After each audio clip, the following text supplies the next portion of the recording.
Les joueurs de football semblent avoir un penchant pour l'automobile, avoir des Rolls-Royce recouvertes de diamants ou des Ferrari à 33 millions de dollars, ça paraît impressionnant, mais vous n'avez encore rien entendu. Bienvenue sur Faits Divers TV et aujourd'hui nous vous suggérons de découvrir comment les footballeurs dépensent leurs richesses. Avant cela, pensez à mettre un j'aime sur cette vidéo et à vous abonner pour plus de contenu. Comment entamer une vidéo qui parle de dépenser des millions de dollars sans parler du célèbre Aubameyang? Non seulement ces voitures sont chères, mais elles ont aussi été controversées. Juste pour votre information, ce footballeur a accumulé plus de 80 millions de dollars au cours de ses 14 années de carrière. Et on peut parier que cet homme a dépensé chacun de ses centimes dans les voitures. Cet homme possède littéralement une Lamborghini, une Range Rover et une Porsche en or massif. Mais ça, ce n'est rien comparé à son petit bijou à 2 millions de dollars. Cette LaFerrari est équipée d'un moteur V12 et a une vitesse de pointe de 350 km/h. Elle peut passer de 0 à 200 km/h en quelques instants. Elle pourrait accélérer devant nous qu'on ne la verrait même pas passer. Bon, si les couleurs choisies laissent à désirer, ses fans, eux, lui ont bien fait comprendre. Il est assez répandu dans la communauté automobile de garder sa LaFerrari de la couleur authentique. Alors, quand Aubameyang s'est amusé à poster sur Instagram sa voiture chromatique, il s'est presque fait insulter. On pouvait lire dans ses commentaires des choses telles que « J'ignorais qu'il était possible de ruiner une LaFerrari » ou bien qu'on aurait dit que les couleurs avaient été choisies par un petit enfant. Mais maintenant que vous avez une idée du personnage qui est Aubameyang, ces réactions ne vous étonneront pas.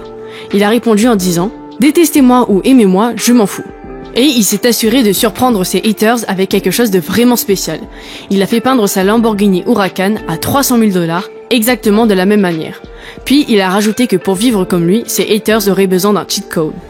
Il ne se prend vraiment pas au sérieux.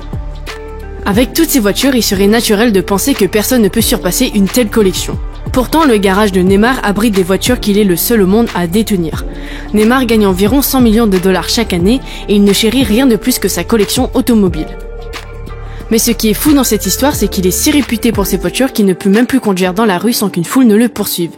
Cela n'arrête pas le joueur brésilien pour autant qui ne compte pas se résigner à prendre des Uber. C'est en 2019, juste après avoir signé un contrat de 200 millions de dollars, qu'il décide que toutes les Audi, les Ferrari, les Bugatti, elles, ne sont pas assez voyantes ni assez chères. Il désirait quelque chose que personne d'autre ne pourrait avoir, et c'est alors qu'il a trouvé une supercar de 4,5 millions de dollars, sans laquelle il ne pourrait plus vivre. Regardez ça, on confondrait ce véhicule avec un vaisseau spatial. Cette Lamborghini Veneno a un moteur V12 pouvant aller jusqu'à 355 km/h et il n'y en a que 5 exemplaires dans le monde entier. Avec ça au moins il est sûr d'être reconnu de tous dans la rue. Seulement la vitesse de ce modèle ne semblait pas assez grande pour lui. Plus tard dans la même année, Neymar a jugé bon de dépenser quelques millions de plus, comme si une seule voiture à 4 millions de dollars n'avait pas suffisamment vidé ses poches. Il est donc monté en gamme avec une voiture digne de Transformers. Plus sérieusement, son Lycan Hypersport est équipé d'un moteur biturbo F6, l'équivalent de 780 chevaux, pouvant ainsi aller à 394 km/h. Ça explique mieux pourquoi c'est une des voitures du tournage de Fast and Furious.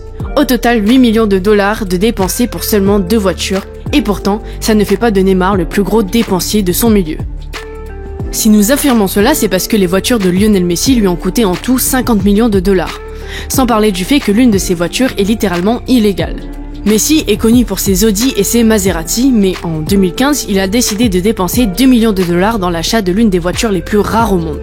On se demande d'où vient la passion des joueurs de foot pour la vitesse et l'automobile, mais en tout cas leurs voitures ont l'air tout droit sorties de jeux vidéo. La Pagani de Messi est dotée d'un moteur V12, d'une transmission à 6 vitesses et peut atteindre 334 km/h, ce qui vaut la vitesse de décollage de certains avions. Aussi heureux que Messi pouvait l'être quand il a acquis ce véhicule, dès qu'il l'a conduit, la police l'a arrêté et lui a fait remarquer que sa voiture était tellement dangereuse qu'elle n'était même pas autorisée sur la route. Espérons qu'il puisse se faire rembourser, sans quoi il aurait jeté 2 millions de dollars par la fenêtre. Mais on se rend vite compte après un petit calcul que le reste de son garage a coûté 48 millions de dollars et que plus de la moitié de ce budget a été dépensé pour une seule et même voiture.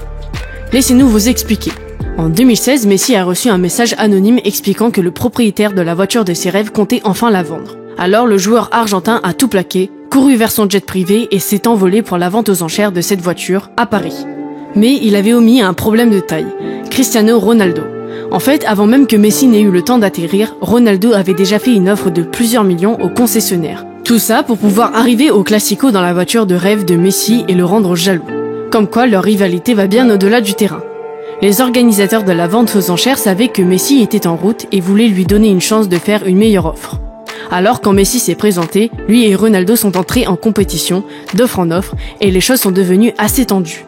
Aucun des deux ne comptait partir sans cette voiture, mais au final, le prix a un peu excédé le budget de Ronaldo, et pour la première fois de sa carrière, ce dernier a accepté la défaite. À cet instant, Messi était rempli d'un sentiment de champion, mais cette fois, son trophée avait un prix de 33 millions de dollars. Tout ça pour une Ferrari Spider de 1957. Et quand on y pense, n'importe qui préférerait dépenser des centaines de milliers pour une Ferrari supplémentaire. Mais ces multimillionnaires ont sûrement leur propre raison. Et si ça peut vous rassurer, la défaite de Ronaldo ne l'a pas atteint car après tout, il a déjà plus de 22 millions de dollars rien qu'en voiture. Blague à part, il a tellement de voitures qu'il en a littéralement perdu le compte. La moitié de l'argent qu'il a dépensé était pour sa collection de Bugatti.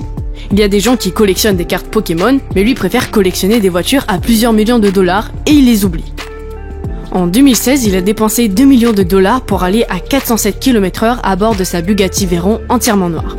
Et juste un an plus tard, il a dépensé 3 millions supplémentaires pour une Bugatti Chiron argentée cette fois-ci, avec des appuis-têtes CR7 personnalisés sur ses sièges et son logo sur le côté gauche. Cet achat a tellement attiré l'attention que l'entreprise voulait qu'il devienne l'ambassadeur de la marque. Quand on sait que Ronaldo possède déjà 2 Bugatti, est-ce vraiment une surprise d'apprendre qu'en 2020, lorsque Bugatti a sorti sa voiture la plus rare à ce jour, il était le premier à l'acheter? Il a en effet estimé qu'il ne pouvait vivre sans avoir dépensé 12 millions de dollars dans cette voiture. Sa Bugatti Cento DC, entièrement blanche, est donc équipée d'un moteur W16 de 8 litres et peut rouler à 380 km/h. Et il n'y a que 10 exemplaires de cette voiture dans le monde entier. Même si les dépenses de Ronaldo pour Bugatti s'élèvent à 17 millions, il a dépensé au-delà de cette somme pour une seule voiture. En 2019, après avoir remporté un championnat, Ronaldo a voulu fêter ça en achetant une McLaren Senna édition limitée à plus de 900 000 $. Celle-ci est équipée d'un moteur V8 double turbo et a été conçue pour ressembler à un requin. Ainsi, comme le fait toujours Ronaldo, dès qu'il l'a achetée, il l'a postée pour la montrer à ses 200 millions d'abonnés sur Instagram. Et sans faire exprès, alors qu'il voulait juste présenter sa nouvelle McLaren, il n'a même pas réalisé que ces deux Rolls-Royce à 400 000 $ apparaissaient dans le cadre. Il faut savoir que le joueur portugais est également un grand fan de ces voitures. Il a été aperçu dans une Rolls-Royce Cullinan toute blanche et une autre toute sombre, ce qui montre qu'il n'est pas uniquement intéressé des voitures extrêmement rapides. Mais ne vous inquiétez pas, quelques Lamborghini abordent tout de même sa collection. Il a dépensé plus de 300 000 $ à 2 reprises dans des Lamborghini Aventador pour en avoir une blanche et une autre noire. Cela dit, cet achat est sûrement un qu'il regrette le plus en raison de l'accident de voiture qu'il a eu avec. Ronaldo devrait peut-être se contenter de prendre des Uber après s'être crashé à bord de Lamborghini et de Pagani. Et il ne s'agit plus de perdre de l'argent là, puisqu'un de ces accidents lui a presque coûté sa carrière. Heureusement, il s'en est sorti indemne car cela aurait pu être bien plus dévastateur. Il y a forcément une leçon à tirer de cela. Si la vie d'un quasi-milliardaire peut presque être prise en une fraction de seconde, c'est bien qu'aucune somme d'argent ou de célébrité ne rend personne invincible, et cela prouve qu'aucun de nous ne devrait accélérer de trop non plus. Au final, si tout le monde prenait un peu plus conscience de ses actes, le monde serait bien plus sûr. Un autre joueur de foot a non seulement appris des erreurs de Ronaldo, mais aussi des siennes. David Beckham étant un grand joueur de tous les temps, il n'est pas surprenant que son garage aussi soit rempli de Ferrari, de Lambo, de Porsche et de McLaren. Mais depuis un accident dû à un excès de vitesse en 2018, Beckham souhaite non seulement changer ses habitudes, mais aussi changer le monde. Beckham a été surpris au volant d'une Bentley 5940, ce qui n'est pas un problème en soi, mais ce n'était pas son premier accident. Alors, quand les policiers l'ont attrapé cette fois-ci, ils n'ont pas pris la situation à la légère et ont littéralement voulu lui retirer son permis pour de bon. Mais l'avocat de Beckham n'allait pas laisser cela se produire et a établi une condition. Il voulait que Beckham abandonne sa conduite maladroite et embauche un chauffeur. Beckham y a longuement réfléchi, ce qui est normal quand on a un tas de supercars qui peuvent rouler à plus de 300 à l'heure, mais après tout, il n'avait pas vraiment le choix. Il risquait d'importuner d'autres vies en plus de la sienne et quelle image donnerait-il s'il n'apprenait pas de ses erreurs? Ainsi, il a accepté et s'est rendu compte que c'était aussi pour son bien. Il en a même fait une opportunité pour inspirer chacun de ses fans en engageant un chauffeur personnel.